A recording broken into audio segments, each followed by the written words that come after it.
I'm Matthew Malcolm with Vegetables West magazine, reporting to you from downtown Modesto here at the annual meeting of the California Tomato Growers Association.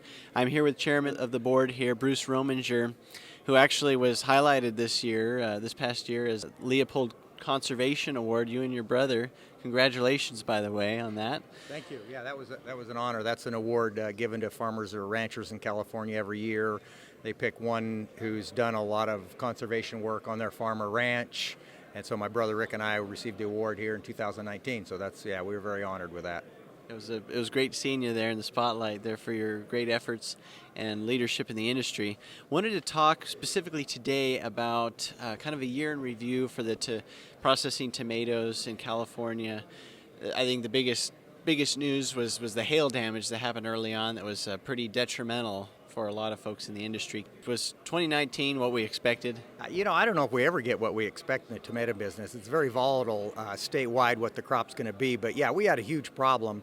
The hail was the biggest issue as far as losing tonnage. So if you're talking about the gross tons that we produced in 2019, there were hundreds of thousands of tons lost in production in the south end of the state in the production areas because of one particularly huge hailstorm that went through and just decimated a whole bunch of fields.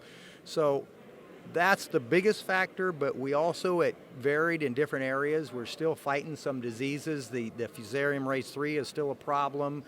Up in our area, we ended up having mold issues late in the season that were larger than we expect normally. So there's always something. So this past year, the crop was down quite a bit under what we had projected, what we were hoped to process. And where were these hailstorms, or where would you see the most damage? Well, I'm not a grower in that part of the state, but it was, across kind of the southern end of Fresno County, I guess.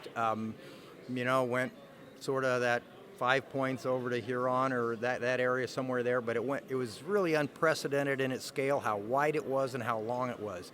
We've always had issues of hail damage, different parts of the state in the past, but usually it's a hailstorm comes down and you have it go for 2 miles and a half mile wide.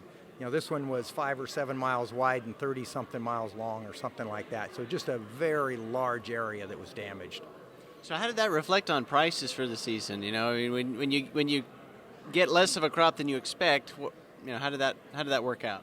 Well, the industry had some inventories, probably a slight amount of excess inventories, and we contract ahead of time in price, so there isn't an immediate effect on a storm like that, but it basically is reflected in future years. Okay. As the industry says, okay, we came up short from what we wanted, but we had a little bit extra in our warehouse before, so now we're going to sell a little more of that. So going into this season now, we're in a more balanced position as an industry with our inventories in our warehouses. Right. Any other notes you'd like to share about, based on what we saw this past year, pest and disease-wise, what growers should be concerned with or looking into this year? Well, we have to look at all the same things. Whether is it going to be a curly top year down south? Is race 3 going to get worse? Are we going to see a race 4, which we know will happen at some point, where we're going to have a new strain of Fusarium come in that we don't have any sort of resistance to in our varieties that we have now.